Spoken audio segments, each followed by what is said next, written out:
One of us put Reynolds wrap on their head this morning. The other is me. Just Baseball Show. Today's Thursday, August 17th. Jack McMullen, Peter Apple. The Tommy John situation has gotten absolutely insane. The news on Tuesday with Shane McClanahan going down. He needs his second Tommy John surgery in the last 7 years. Got me down a TJ rabbit hole. And Peter wants to guide us through a check-in of a lot of the trade deadline acquisitions. Again, JB Show for Thursday the 17th. And as always, the Just Baseball Show is brought to us by BetMGM. Sign up and deposit into your newly created account using promo code JustBaseball. Download the BetMGM Sports app on iOS or Android or visit BetMGM.com. Place your first bet offer and receive up to $1,000 back in bonus bets if it loses. If the bet does lose, your bonus bets will be available once the wager is settled. So before I tell you why I put my tinfoil hat on, can I go get it quick? It's sitting right there. Just stall for me. Absolutely. Go get it. Recommended reading for you fine people as we get into the Tommy John conversation. I just saw it in my TV stand in my apartment. There's the tinfoil hat for the YouTube crowd. I mean, absolutely insane. What was the reasoning behind it? You picked the Marlins to win a ball game? Yes, so I went with, and this is coming out on Thursday, and this was for Wednesday, Jesus Luzardo versus Justin Verlander. And on BetMGM, the Astros are short favorites. They're clearly the better team, right? It's the Houston Astros. But Verlander's at 2.5 earned runs. That's his prop square, juiced towards the over at minus 155. The implied probability there is that 60% likely he gives up 3 runs or more. Jesus Luzardo, under minus 145. Same kind of odds that he goes under 2.5 earned runs. Everyone in the world is betting on the Houston Astros to win the series because, of course, they're the better team and you have Justin Verlander. But I was going through these props, right? Jesus Luzardo is plus 165 to get a win. Justin Verlander is plus 175. Put on the tinfoil hat. Okay. And I bet on the Marlins. We'll see what happens. That's a lot of math. It's a lot of math. We can put the math away. Recommended reading for you fine people. I just saw it in my living room. The Arm by Jeff Passan. This was pre-Passan at ESPN. I think this was when he was at Yahoo. But if you have not read The Arm, it is as fascinating a book as you will find on baseball. I think The Arm came out in 2015, 2016, maybe a little bit earlier, but he profiled a couple of guys that were going through Tommy John recovery. Daniel Hudson was a big guy that he profiled. There were a couple others. He took a look at, overuse in youth players, and it never reigns more true than right now. And it'll continue to reign true in 24, in 25 and beyond until something happens about it. But we just lost, and I'm saying lost like he perished. He did not perish. We just lost the 2024 season for who I thought was the new title holder of best pitcher in baseball, because the previous title holder of best pitcher in baseball also hit the shelf with his second Tommy John. Jacob deGrom. Wait, hold on. You think it's going to be all of 2024? Yeah, I mean, he just had the surgery in mid-August. I know, just hearing that sucks. Yeah. You know what I'm saying? Like, no, you're totally probably sucks. right. It's just putting that in your head that we probably won't see Shane McClanahan for the entirety of next season and this season sucks. 12 months would get him back for the stretch run in September, and 12 months is as lofty a goal as you can set, but it's 12 to 16 months. There goes your tinfoil hat. The bit is now officially dead. It wasn't put together well. Shane McClanahan of the Tampa Bay Rays set to undergo his second Tommy John surgery. His first one came when he was a freshman at South Florida, and that got me thinking, okay, feel like there's been a spike in recent years. We know that there's been a spike. There are numbers that back that up, but I wanted to almost put together like the rotation and bullpen of guys that have had multiple Tommy John surgeries now, because I feel like as we kind of move month by month, there are more guys that are getting their second Tommy John. And I think we're starting to realize that there is a shelf life in the modern day pitcher. And I've got some overarching thoughts on that, but can I just run you through rapid fire the list of names that have undergone Tommy John surgery since the conclusion of last year? Before you do that, I've been getting a lot of DMs of why is this consistently happening to the Rays, right? Because Tyler Glasnow is a TJ guy, right? They've had so many injuries to their starting rotation. And I'm always left with the same answer to that question. I don't know, right?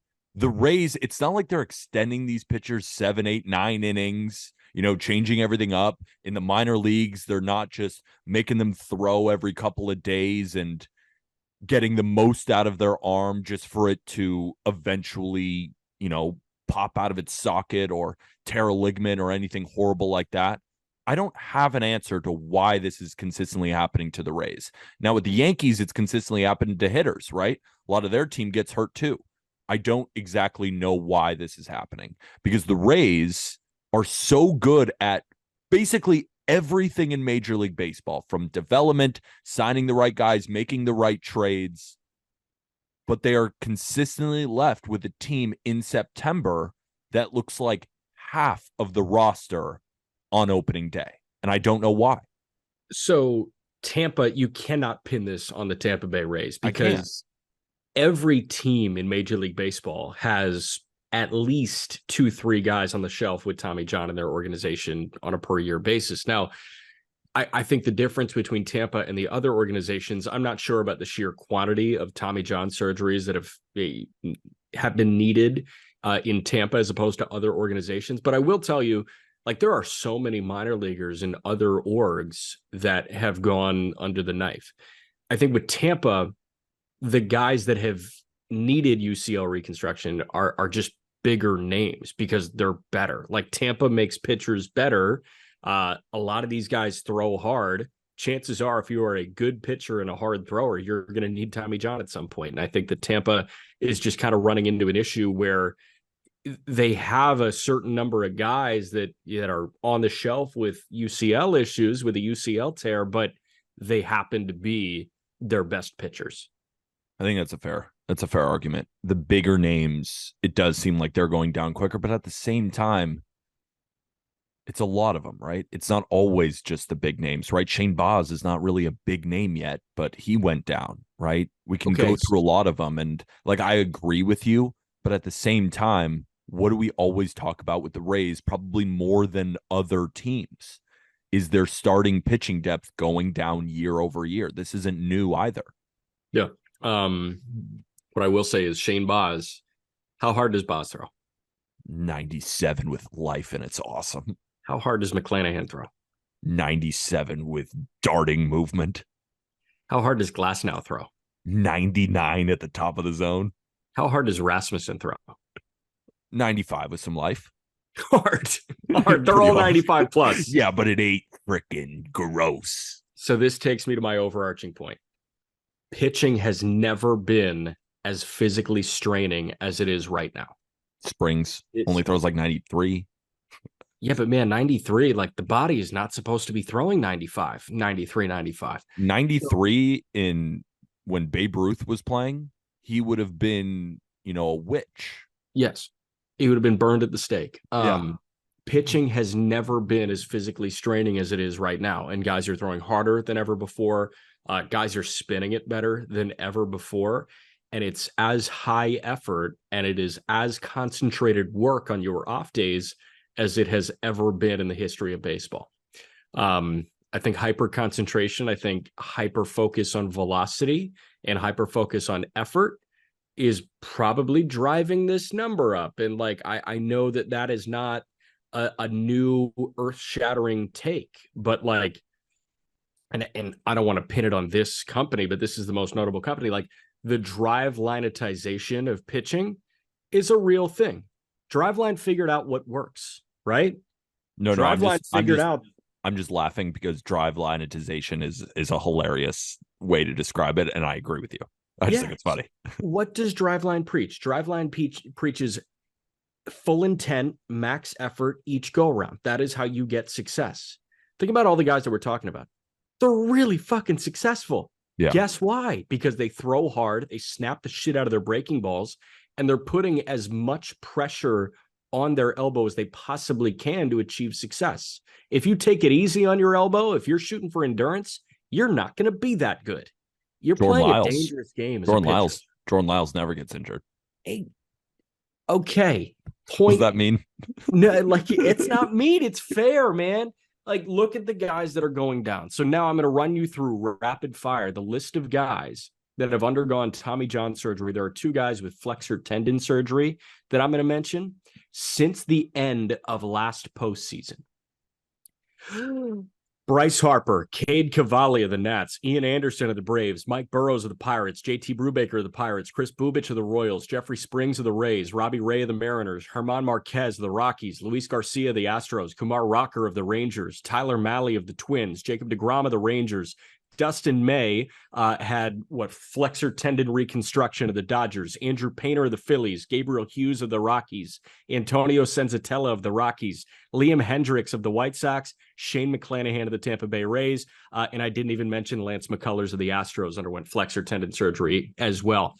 I left out the names that a lot of guys might not know, and the prospect names that I threw in there are either first-round picks or top 10 prospects in their system. That list shouldn't be that long, folks, but it is. And you had to take a breath because no way you could have completed that without the breath. And I'm not even joking with you. That list is incredibly extensive, and it's not going to get any shorter. I think that's the point here, right? This is not something that's, this is just a freak thing. We may never see this again. No, this is how pitchers are pitching. This is how they're being taught. Of pitching. And because Tommy John surgery has proven to be effective and that these guys can come back healthy, come back throwing hard, Tommy John surgery doesn't seem like that big of a thing. We see it in the draft all the time, right? This guy needs Tommy John surgery, right? The Yankees drafted Clark Schmidt, needed Tommy John surgery. There are countless prospects that get drafted where the team knows they're going to get Tommy John surgery and they're still drafted high. It's only going to get longer. That extensive list of some of the best pitchers in baseball is not going to get any shorter.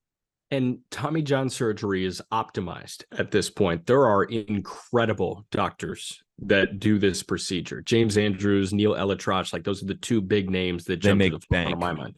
They make bank because guys are ready to push their body to the brink, man. It is so much effort that is put into being one of the best pitchers on the planet because guys can hit velo, guys can hit break. You got to do both at an exceptional level to survive and thrive in Major League Baseball. This is the nature of the beast. If you're half-assing, your delivery on the mound, if you are not putting intent behind every pitch, you're not making it to the big leagues. So the last point that I kind of want to make on Tommy John, because this is not a unique conversation. This is water cooler talk for really every baseball fan, because chances are your favorite team has 1 or 2 guys on the shelf at all times recovering from Tommy John.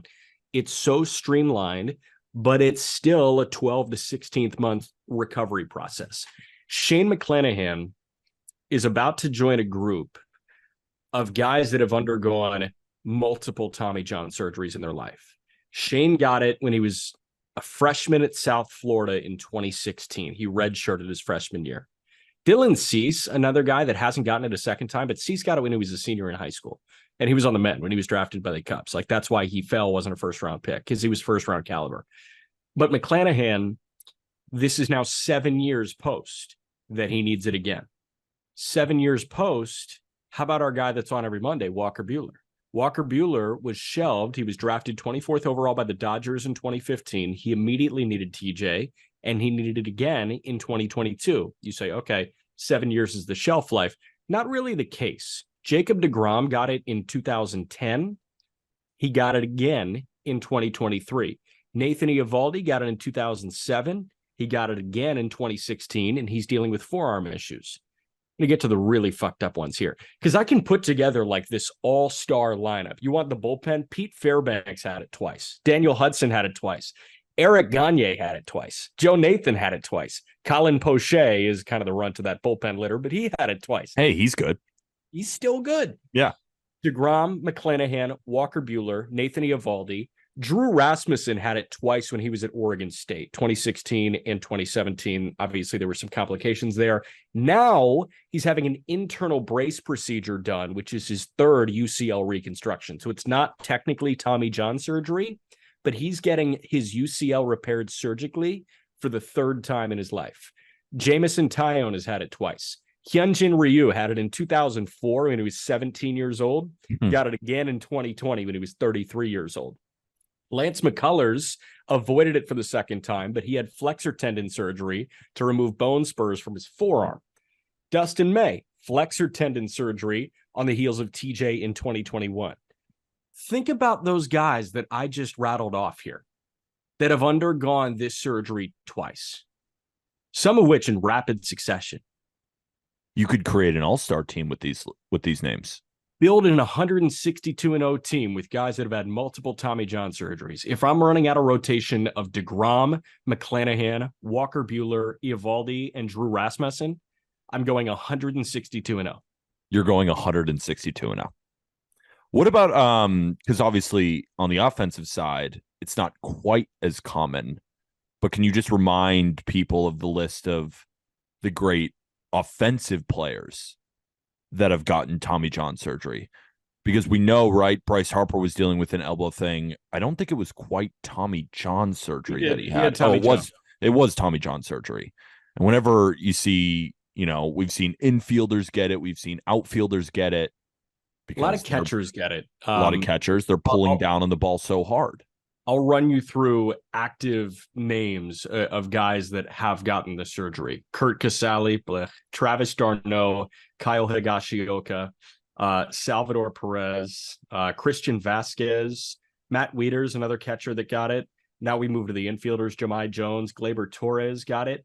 Now you move to the outfield. Shin-Soo Choo, Rocco Baldelli, Carl Crawford, Alex Dickerson, Aaron Hicks, Matt Holliday. And that's kind of the list there. So, I mean, dude, like that's still a good bit of guys, but this is the pitching epidemic. So now that we covered that, let's talk about the impact that this creates for the Tampa Bay Rays. We kind of already spoke about it because when he went down, it was already projected that he wasn't going to be there for the rest of the season. Now you lose Shane. Now you lose Wander, most likely. I mean, we still have no idea that situation. He's scumbag until proven not scumbag, and I don't see any world where he's proven not scumbag. He's gross, and he shouldn't play Major League Baseball. So Wander's off the team. Yeah, for me, I always let's see all the evidence come out before we throw that out at people. Right now, I totally understand where you're coming from. If it's proven true, scumbag should not be in Major League Baseball. But at the same time, I always let's just wait to see. Let's wait to see the evidence, because I thought when it first came out, people were very fast to jump on the memes and drag him through the mud. And I can't imagine what that does for a guy if he's proven innocent. But at the same time, the evidence continues to stack up in the background. He gets put on the restricted list. It does not look good for him. But regardless, the Rays' impact post-Wander, post-Shane. They're 3.5 games back. They did get a good start out of Zach Littell, but they still lost 7-0 to the Giants after winning 10-2, right? Aaron Savali is really, and Tyler Glasnow, of course, who we can't rely on to be fully healthy even for the rest of the year. And Glasnow shoved in that 10-2 win. Hopefully he keeps shoving, but the Rays are in a desperate need for starting pitchers. And when you consider that the bullpen among 30 teams ranks 22nd in Sierra, which is Skill Interactive ERA, which is my favorite ERA estimator for bullpens, 22nd. And now there's context to every stat, right? A lot of these bullpen arms, they've been used as openers. They've gone longer than they should have. But at this point in the season, bullpens like that tend to fail because of the amount of innings logged. They are in a very bad position, both in the starting rotation and the bullpen. And if the offense isn't as prolific as it was at the beginning of the season, which it has not proven to be so post-May, really from June on, this has not been a top 10 offense. Now they've stayed afloat because of their incredible start to the season. But they're a team that come playoff time, because they're probably going to sneak in. I don't think they're going to be able to get the division from the Orioles. they just might be an early exit, which is so disappointing considering what we saw at the beginning of the year. And this has happened to the Rays. This happened last year. They weren't as prolific early on, but come postseason time, it looked like half the roster of opening day. Happens every single year, it feels like, excluding 2020 when they were fully healthy and then ended up losing to the Dodgers. So we see the potential of the Rays, but it just never comes to fruition. Here's something I want to throw your way. Tampa's 4.5 clear of the final wild card spot. They hold on to that first wild card spot. They're going to make the playoffs. Okay, there are 6 weeks left. I know, but the Blue Jays are not playing well. Blue Jays have won 6 of 10. They've won 2 in a row. I know, but they're not hitting. They're winning some games, right? I think a perfect example. They beat the Phillies 2-1. Yusei Kikuchi threw a gem for them, but yes. 2-1. They're playing better. But I bet if you ask Blue Jays fans, how confident are you in your team right now? I wouldn't be very confident. And maybe they are more than I am.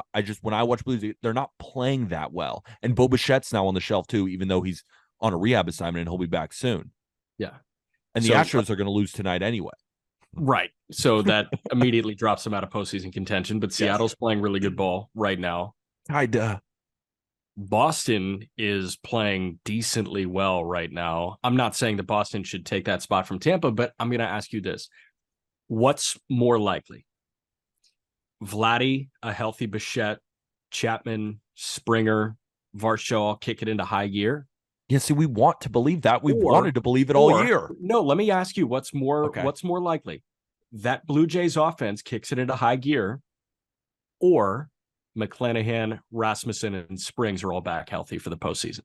Well, that's such a mean question, because obviously I know it's a mean question, but those guys aren't going to be back for the playoffs anyway. Okay, but you've got 6 weeks, and your starting pitching options right now are Eflin, Glasnow, and Savali. I forgot. You need Eflin. 5 pitchers to get through a baseball calendar.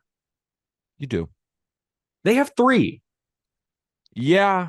No, and I know they can win bullpen games, but you need starting pitching to be a postseason team, and they have none. Yeah, but then I'll say, all right, Glasnow versus Gausman. You maybe give the Blue Jays that game, but at the same time, guess who ranks in the I think he's either last or in the bottom 5 of pitchers for run support. Kevin Gausman. They just don't score when he pitches. Chris Bassett versus Zach Eflin. I'll take Eflin. Aaron Savali versus Yusei Kikuchi. That's a lot closer than I think. A lot closer. But I'm saying, and then I think the Rays offense can still bang with the Blue Jays with the way that they are hitting right now. But then you've got Barrios, who's been hit or miss, but say Barrios is on, like they're getting trounced that day. Versus a bullpen game. I don't know if they get trounced. That's the thing. Yeah, but bullpen games 40% of the time just can't do it. And that's my thought on Tampa. Like yes, if I had to be on a side of Tampa's in the postseason, Tampa's out of the postseason, right now I'm on, Tampa, of course they're in the postseason, but 4.5 games is not a lot at all. It's not a lot. Especially when you're down to 3 starting pitchers. No, I agree. It's not a lot. It's going to be fun to watch, including the National League Central race. It's going to be really fun to watch. At this point, the Dodgers and the Braves have just pulled so far ahead. Dodgers also haven't lost in like a month. No, they're amazing. Everybody else in the NL West sucks. Dodgers have won 9 in a row. Everybody else has lost 7 of 10. Yeah. Everybody else. I just turn on the Dodgers game late night because it's always 10, p.m. Eastern normally. And I'll just watch them and it's like, oh, they're down 1-0. No, 5-1, 7-1, 7-3, 8-3, game over. And you're just like, oh shit, when they're really rolling. Like the Braves, they got to escape from the Dodgers and the Phillies come playoff time. It's going to be a lot of fun. It's going to be a ton of fun. All right, walk me through the deadline acquisitions. Actually, before we do that, let me tell you about our fine friends at Alts. Alt.xyz is the premier card marketplace, only platform that allows you to search all the major marketplaces and eBay at once.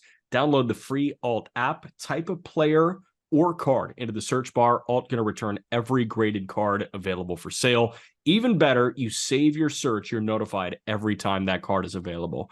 I mentioned on our prospect show, the call up, because we're walking through the top 100 update in blocks of 20. I told Aram I'm going to be collecting Yanquiel Fernandez of the Colorado Rockies because I love that guy. Mhm. And he got kind of pissed because he's given me like really smart investments. I'm like, no, I want the guy that hits the ball 1,000,000 miles per hour and it can hit it 800 feet, but can probably strike out 40% of the time too. But I want that guy. So if I don't see my Yanquiel card that I truly want, I can save my search and I'll get a push notification whenever somebody realizes that they want to muster up the gonads to sell a Yanquiel Fernandez card to a Mr. Jack McMullen. You will never use another app for researching and buying baseball cards ever again. Alt.xyz, link to the app is in our episode description. Just for Rockies fans, because we don't often talk about the Colorado Rockies. Is he like a Joey Gallo type? Better? Worse? Aram comped him to Jesus Sanchez, which is it's not as this year. Terrible as you think. Oh, he's been good this year. Yanquiel Fernandez let a ball rip, I think at 95 out of his hand from the outfield on a throw in the Futures game. And this guy has legit 500-foot home run power. Wow. Yeah. And Sanchez has hit a ball, I think, 500 feet. At course. Yeah. At course. It's kind of electric. You learn something new every day. Kind of stupidly electric. Let me walk everybody through some of these deadline acquisitions because Jack and I, we talked and, pre-show, what are we going to talk about? And I was like, I kind of want to check in on some of these deadline acquisitions because I know it's early, right? They were all acquired at the trade deadline around the July 31st, August 1st deadline. And I know it's early, but there are some warning signs from a couple of big pieces and a couple of other pieces have been incredible. And the reason you get these guys, sometimes you're building for the future if they have multiple years of control, but a lot of these guys are rentals. So you need to get the most out of them per start or per at bat for it to be worth it because a lot of these rentals were traded for lottery ticket prospects or pretty solid prospects. So let's go through them all, right? We're going to start with Jack Flaherty. Was traded to the Baltimore Orioles. Again, not for a ton, but for two decent prospects. And for the Orioles so far, Jack Flaherty has thrown 14 innings. He's allowed 11 earned runs and a 7.07 ERA. He had a great start in his first outing. Velo was up to 97 miles an hour. And I think a lot of people thought, just get him out of St. Louis.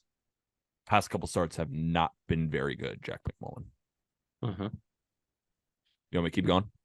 Or do you have anything to say about the Flaherty thing? Because I think we kind of knew this was going to happen. Yeah, no, I mean, Flaherty, like, it was an injection of new life. And then you realize that, this guy has dealt with so many shoulder issues. So, yeah, we'll kind of run through this like almost super rapid fire where, you kind of give the lowdown on these guys. And if I have a sentence to add on these guys, I will. Justin Verlander was traded from the New York Mets, 13 innings, 5 earned runs, 3.46 ERA, but he will get hit up by the Miami Marlins tonight. Mm-hmm. Justin Verlander has been an excellent add, especially with volatility from the not volatile Framber Valdez. I think Verlander at the front of that rotation was perfect for Houston, and he's looking the part so far. Absolutely. So now we have Lucas Giolito traded to the Los Angeles Angels, 15 2/3, 16 earned runs to give him a 9.19 ERA. There was no confidence there from me. Like, I don't know why you're looking at me like that. I was not confident that he was going to look rejuvenated, and he doesn't look rejuvenated. This is who Giolito is. There is a flawed arsenal there with Giolito, and I'm going to be so curious to see who ponies up and pays him. I said the same thing. No, we were all on the same page, Arm included, right? We were like, the peaks could be special, but the valleys could lose you a game immediately because how are you going to battle back from 7 or 8 earned runs in a start? That's what the Angels are seeing firsthand. Yep. But talk about someone who was rejuvenated, leaving New York, who definitely had some choice words for the New York Mets. Max Scherzer, shoved on the 14th against Los Angeles Angels. Funny enough. Over 3 starts, 20 innings, 4 earned runs, 26 Ks to a 1.80 ERA. Damn. He's not cooked. Damn. Welcome to the world of not cooked, Max. Welcome to the world of I just need to get the hell out of Queens, New York. Yeah. Talk about getting out of somewhere and pitching lights out baseball. Lucas Giolito left Chicago and has not worked. But the Dodgers decided they wanted the guy with the 6 ERA. And what has he done? Lance Lynn, 18 innings, 4 earned runs, pitching to a 2.00 ERA. I watched a interview, Shadow Foul Territory, our friends over there, also sponsored by BetMGM. Max Muncy said that he felt like Lance Lynn, that there was and I'm not quoting him directly, but the gist of it was there was kind of a monkey taken off Lance Lynn's back. Like it was a breath of fresh air. He looked relieved, which is interesting. And he also had some choice words after Kenyon Middleton said all that stuff about the Chicago White Sox. And Lance Lynn did not disprove a sentence of it. Yeah, so Lance Lynn, the babysitter, does nothing for you. Lance Lynn, the pitcher, can still do something for you. And I was not expecting him to be this good because the stuff looked very diminished. But Lance Lynn has the balls to compete when the games matter. And he was throwing in a bunch of games that didn't matter. And now he's throwing in a bunch of games that do matter. So naturally, he looks better. Of course. We'll move on to a couple of Miami Marlins additions. Marlins fans have to be ecstatic. And while they did give up decent prospects, right? Josh Bell was traded for Gene Segura, Khalil Watson. Josh Bell has been fantastic, slashing 300, 375, 640 slugging percentage to give him 1,015 OPS, 5 home runs with the Marlins so far. He had 11 before coming over. And then Jake Berger, 306, 370, 449 slugging percentage to give him an 819 OPS. And the home runs haven't really been there. He's only hit 1 home run, but of course it's very early, and he has had a couple of big hits for them. Who was traded for Jake Eder, who has not gotten off to a great start with the Chicago White Sox, but at the same time, he's a minor league pitching prospect. He's going to be totally fine. Berger and Bell shot in the ass in the best way for the Miami Marlins. That was exactly what they needed. Really nice article written on those two by Christian Crespo on justbaseball.com. Michael Lorenzen. No hitter, win. No hitter, 17 innings, 2 earned, 1.06 ERA, traded for a infield prospect. Yes, Hao-Yu Lee. Hope Hao-Yu Lee is a great Tiger. This is a win for Michael Lorenzen and the Phillies. And Dave Dombrowski, what an addition. Heimer Candelario might be the best of all of them, though. Maybe outside of Max Scherzer, and Michael Lorenzen did, in fact, throw a no-hitter. But when you're hitting over 400 with a 591 slug, 1,060 OPS, that's going to play. It's exactly what the Cubs needed. They weren't getting, much from the corner infielders. Might as well add, since August, the best corner infielder offensively in Major League Baseball. Not too bad, Cubs. Not too bad one bit. Jamer has been awesome, and I think third base was a problem area that they wanted to address, and they absolutely addressed it in a positive way. And Jamer, I think it's fun because you also have that extra element of coming home, coming back to the place where he debuted. I think the vibes are really good in Chicago right now, especially with Cincinnati struggling the way they are. Yep. And I mean, the Pirates and Cardinals totally out of contention. Looks like the Brewers can run away with this thing, but Chicago, I think, is fully making their wild card case.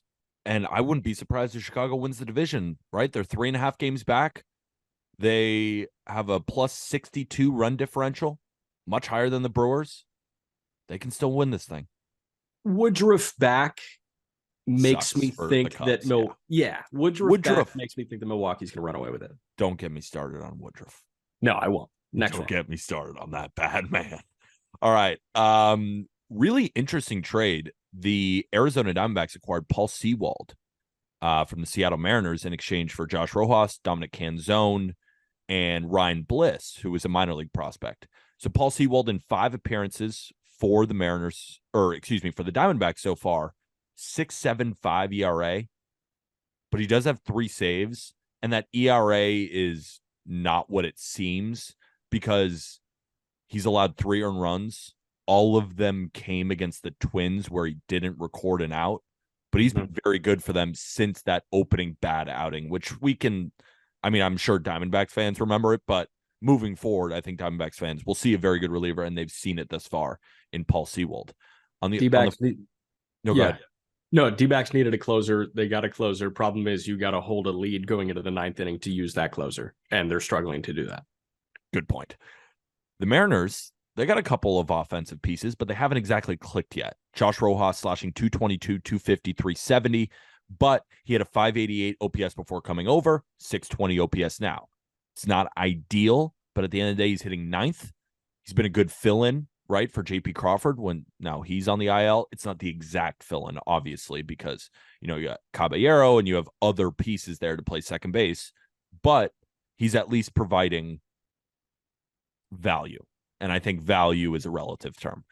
Dominic Canzone, who does have one big home run, but that's kind of all he's provided for the Mariners, slashing 176, 243, 324 to give him a 567 OPS. But I do like Canzone.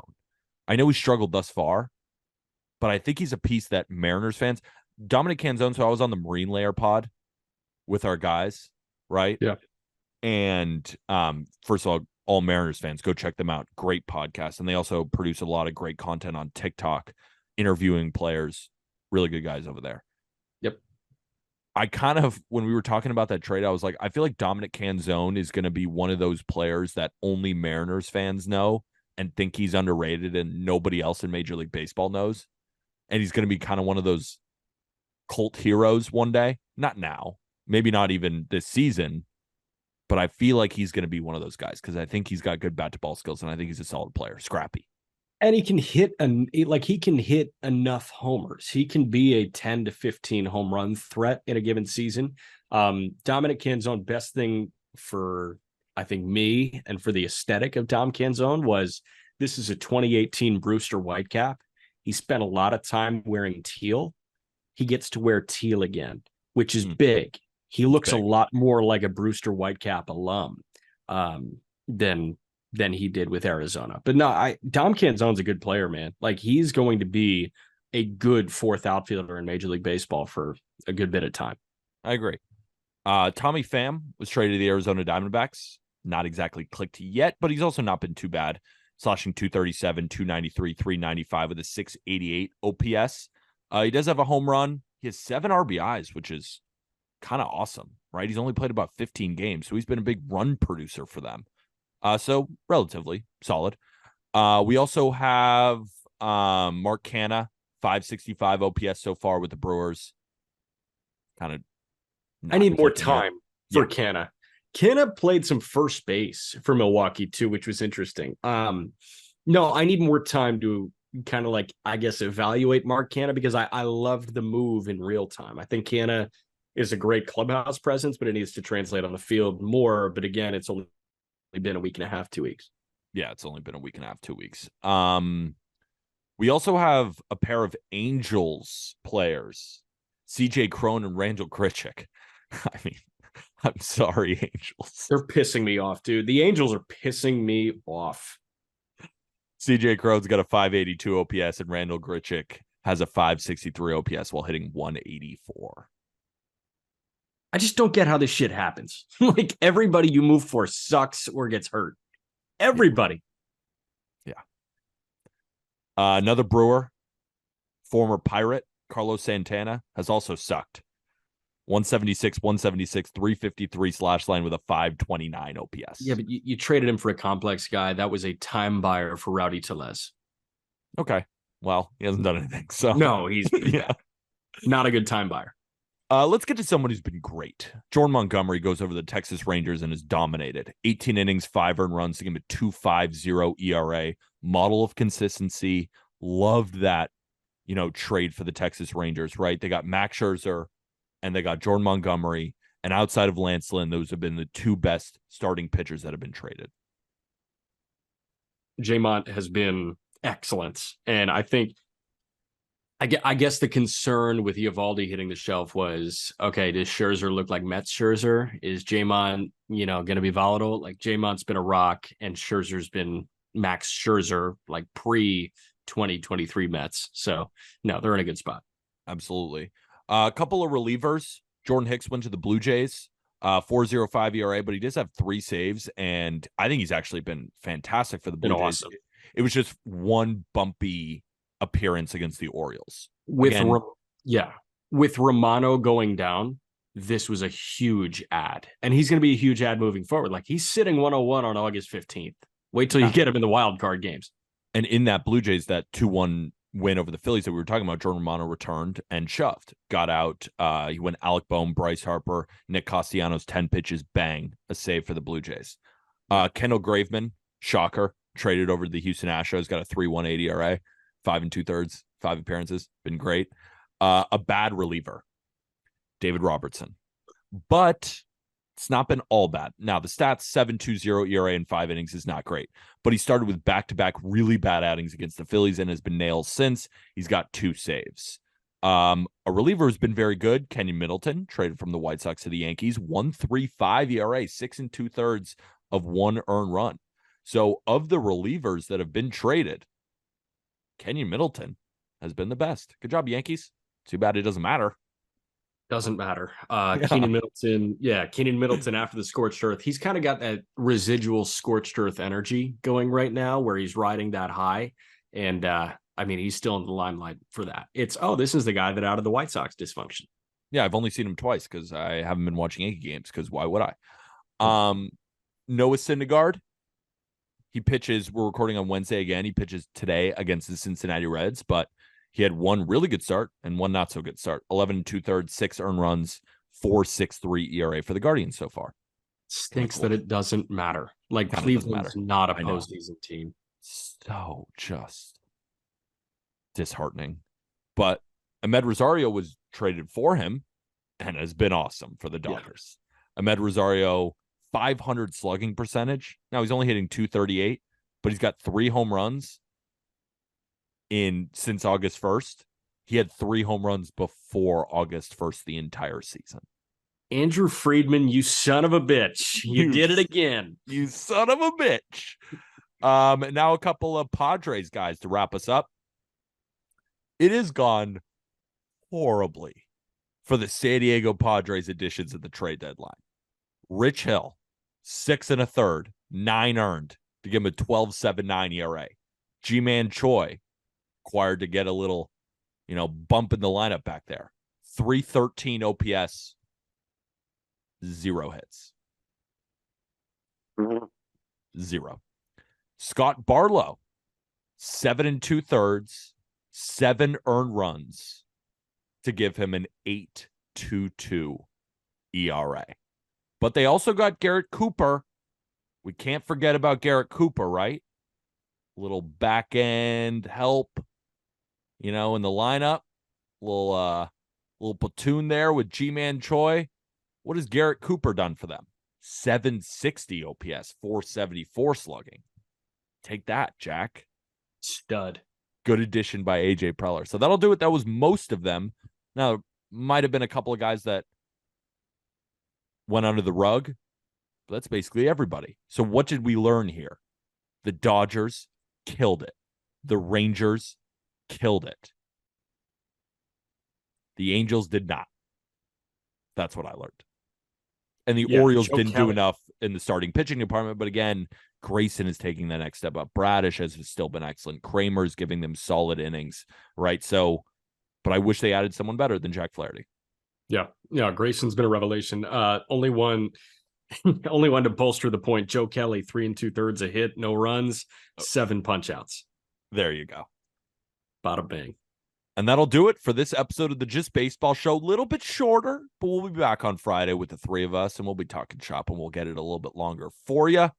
Hopefully you guys enjoyed. Make sure to click that subscribe button on YouTube and hit the like button. Hit the comment button. Let us know anything else that you want to see, and the best way to support is to write a written review on Apple Podcasts, Spotify, leave 5 stars.